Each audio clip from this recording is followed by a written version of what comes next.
सच्ची घटना ये सनसनीखेज वारदात दरअसल झारखंड प्रदेश से है। झारखंड में एक जगह है रायगढ़। रायगढ़ में एक जगह पड़ती है पतरातू। पतरातू में विद्युत तापघर है, वहाँ बिजली का उत्पादन होता है, बिजली बनाई जाती है। लिहाजा वहाँ जो कर्मचारी हैं वहीं आसपास बने क्वार्टर्स में अपने फैमिली के साथ रहते हैं, कोई सिंगल भी रहते हैं। उसी पतरातू में 30 जून 2022 को एक 21 वर्षीय लड़का है रोहित, उसकी वो गुमशुदा हो जाता है, उसकी मौत हो जाती है। परिजन उसकी गुमशुदगी दर्ज करा देते हैं, पुलिस स्टेशन पहुंचते हैं, वहां चक्कर काटते हैं, चक्कर पे चक्कर, लेकिन उनके बेटे का कहीं अता पता नहीं लग रहा था। उनका बेटा उन्हें कहीं मिल नहीं रहा था। वो बहुत परेशान थे, बदहवास थे, चक्कर काट रहे थे, अपने तरीके से भी खोजबीन कर रहे थे, खबर लगा रहे थे कि कहीं बेटे का कहीं कोई सुराग मिल जाए जिससे उनकी जो हंसती खेलती जिंदगी थी फिर से लौट आए, उनकी खुशियां फिर से उनके जीवन में आ जाएं। इस लिहाज से वो खुद भी ढूंढ रहे थे, पुलिस के चक्कर भी काट रहे थे, पुलिस भी जांच कर रही थी, लेकिन उनके बेटे का कहीं कोई अता पता नहीं चल रहा था, कहीं कोई सुराग नहीं लग रहा था। और आखिरकार लगभग 70 दिन के बाद पुलिस को एक बहुत बड़ी कामयाबी मिलती है। पुलिस काफी मशक्कत, सूझबूझ और मेहनत करने के बाद उनके बेटे का जो शव है जहां था उसको ढूंढ लेती है, और उसके जो कातिल है वो दरअसल कोई और नहीं, उसकी बड़ी सगी बहन चंचल कुमारी को गिरफ्तार कर लेती है। उससे सख्ती से पूछताछ करती है तो अपना पूरा जुर्म कबूल कर लेती है, पूरा अपना जुर्म अपने सिर पर ले लेती है। और इस तरीके से पूरी घटना का खुलासा हुआ, और पुलिस ने जब उससे सख्ती से और पूछताछ की तो उसके पीछे लंबी कहानी निकलकर सामने आई, और वो कहानी कुछ इस प्रकार से है। दरअसल 24 जून 2022 को एक सरकारी क्वार्टर ताप भर के जो है उनमें एक महतो परिवार रहता था। क्योंकि जो परिवार के मुखिया थे वो वहीं ताप घर में नौकरी करते थे, और उनका ट्रांसफर जो तबादला है वहां से दूसरी जगह हो चुका था। लेकिन चूंकि तबादला हुए अभी कुछ महीने ही गुजरे थे, तो अभी उन्होंने वो ताप भर का जो क्वार्टर है, पतरातू का सरकारी क्वार्टर था, उसको खाली नहीं किया। उनकी बेटी और बेटा वहीं रह रहा था। वो दंपत्ति वहां से चले गए जहां उनका नया तबादला हुआ था। ये बेटे और बेटी कुछ जरूरत के मुताबिक वहां रह रहे थे, किसी वजह से अभी वहां रह रहे थे। और 24 जून 2022 को उनका जो बेटा है रोहित कुमार, वो अपने मौसेरे भाई के यहाँ मेहमानी के लिए निकल जाता है, रांची की ओर निकल जाता है। वहां कुछ दिन गुजारता है। 4, 5, 6 दिन के बाद वहां से जब इसकी जो बहन है चंचल कुमारी फोन करती है भाई को कि आप घर पे आओ, अब काफी वक्त हो गया है, घर पे मैं अकेली हूं, घर आइए। तो उसको घर बुलाती है। जब वो पतरातू के बस स्टैंड पहुंचता है, चांदनी चौक पहुंचता है, तो वहां उसको लेने खुद पहुंचती है, और उसको लेकर के सीधे अपने सरकारी क्वार्टर में आती है, और वहां उसको नशे की गोलियां मिलाकर उसको मौत की नींद सुला देती है। और मारने के बाद उसको उसी क्वार्टर की मिट्टी खोदकर, जहां वो रहती थी, सोती थी, जहां लेटती थी, जहां जीवन गुजार रही थी, वहीं मिट्टी खोद करके उसको दबा देती है, ऊपर से मिट्टी डालकर। और अगले दिन उस पर पक्का जो है फर्श करा देती है, प्लास्टर करा देती है। इस तरीके से पूरी घटना दब चुकी थी।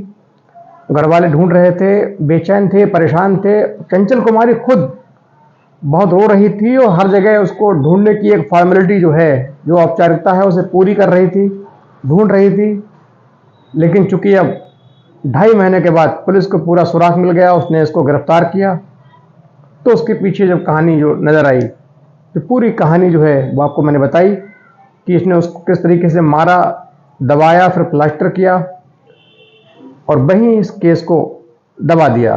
दरअसल इसका जो पूरा कारण था मारने का वो ये था, पूरी जो वजह थी भाई को मारने की, पूरी जो कहानी थी, पूरी प्लानिंग थी, वो उसके पीछे इसका था कथित प्रेमी सोनू।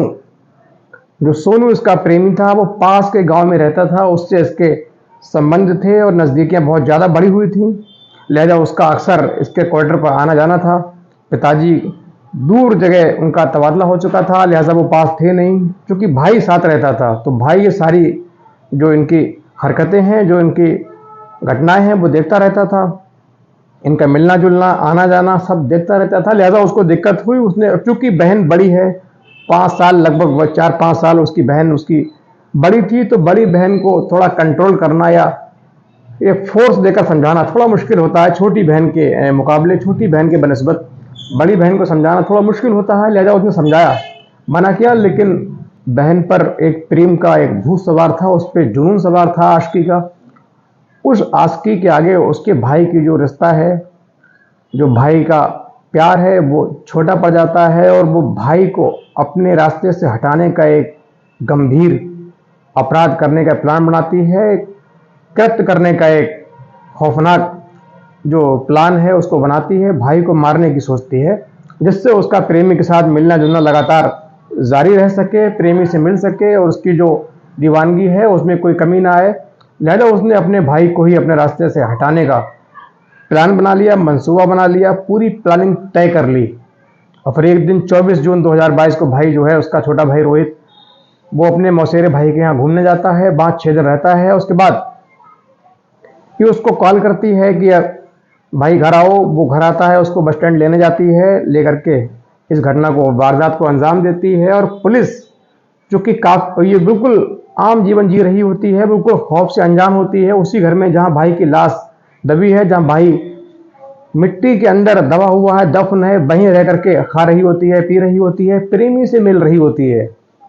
और किसी को भी आसपास ये भनक नहीं थी कि इसके कमरे में ही इसके भाई का शव दबा हुआ है। पुलिस भी हैरान थी। पुलिस चारों ओर ताबड़तोड़ कार्रवाइयां कर रही थी, छापेमारी कर रही थी, लेकिन कहीं कोई सुराग पुलिस को नजर नहीं आ रहा था। अब इस घटना को धीरे धीरे लगभग 2.5 माह होने को थे, तभी पुलिस राहुल की जो लोकेशन है सबको निकालती है, उसकी कॉल डिटेल चेक करती है। तो उस दिन इसकी बहन की और राहुल की लोकेशन सेम थी, दोनों साथ साथ वहां से निकले थे। और एक इसमें बहुत बड़ी कामयाबी पुलिस के हाथ ये लगी कि जो रोहित के नाम से 2 सिम थे मोबाइल फोन में, उसमें जो एक सिम पड़ा मिला था, वो एक्चुअली रोहित उसको इस्तेमाल ही नहीं कर रहा था। जी हाँ, वो जो सिम है वो उसकी बहन चंचल कुमारी इस्तेमाल कर रही थी। उसने कई बार उस फोन से कई जगह बात की। उसने अपने कथित प्रेमी सोनू से भी कई मरतबा उससे बात की। उसका प्रेमी सोनू है, उससे लगातार संपर्क में था। और यही जो क्लू है पुलिस की जांच में, ये बड़े सहायता प्रदान कर गए पुलिस को, वहां तक उसके चंचल कुमारी तक पहुंचने के लिए रास्ता बनाते गए। इसी आधार पर पुलिस ने जांच की और उसकी लोकेशन निकाली। उससे जब फोर्स देके पूछा गया, चूंकि इस दौरान एक और व्यक्ति ऐसा था जिसने अपनी तरफ से जानकारी करके ये पता लगा लिया था कि ये घटना जो है इसमें चंचल कुमारी और सोनू दोनों इन्वॉल्व हैं। उसने भी पुलिस को, उसके परिजनों को बता करके मदद की। लिहाजा पुलिस ने चंचल कुमारी को गिरफ्तार किया। शुरू में वो आम एक मुजरिम की तरह मना करती रही, डिनाई करती रही कि मैंने ऐसा कुछ नहीं किया, मुझे लिहाजा आप फंसा रहे हैं, मुझे कुछ नहीं पता। लेकिन पुलिस की सख्ती के आगे वो टूट गई और उसने पूरी घटना है, जो पूरा जुर्म है, अपने सिर लिया। जुर्म करना इख्तियार किया। उसने अपना जुर्म इकबाल किया और ये पूरा जुर्म अपने सिर लिया। पुलिस ने उसको गिरफ्तार किया और उसका जो कथित प्रेमी सोनू है उसको गिरफ्तार किया। दोनों को जेल भेजा।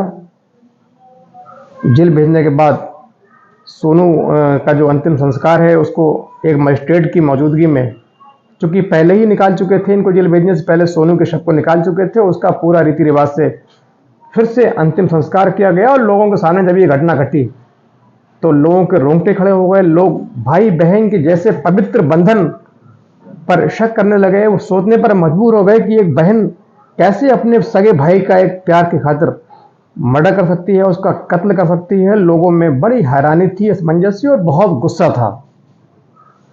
उसके बाद पुलिस उसको जेल भेजती है, फिर आगे की जांच के लिए अपनी कार्रवाई को आगे बढ़ाती है। इस घटना से हमको ये कभी कभी सोचने पर ये हम लोग मजबूर हो जाते हैं कि एक बहन क्या इस तरीके की जो घटना है वो कर सकती है। क्या एक बहन अपने भाई को प्यार के लिए मार सकती है?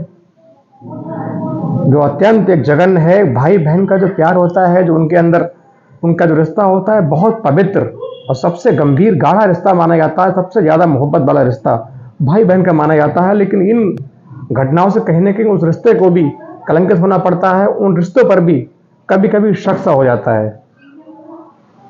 इस एपिसोड में इतना ही। और ऐसे वीडियो बनाने का हमारा सख्त ये हमारा मैसेज ये होता है, ये हमारा उद्देश्य है, जो मोटिव ये होता है कि आप तमाम आने वाली जो घटनाएं हैं, जो बुरी घटनाएं हैं, जो आने वाला वक्त है, उसमें हमारे साथ कोई गलत घटना न घटे, उसके लिए हम इनसे सबक लें, हम बेदार रहें, सचेत रहें, सावधान रहें, जिससे हमारा परिवार, हमारा जो पड़ोस है, समाज है, वो सुरक्षित रहे, सावधान रहे, महफूज रहे। ये हमारा मोटिव होता है। इस वीडियो के पीछे हमारा उद्देश्य ये होता है। और इस एपिसोड में इतना ही। आप दीजिए इजाजत, कल फिर एक नए एपिसोड के साथ हाजिर होंगे। तब तक के लिए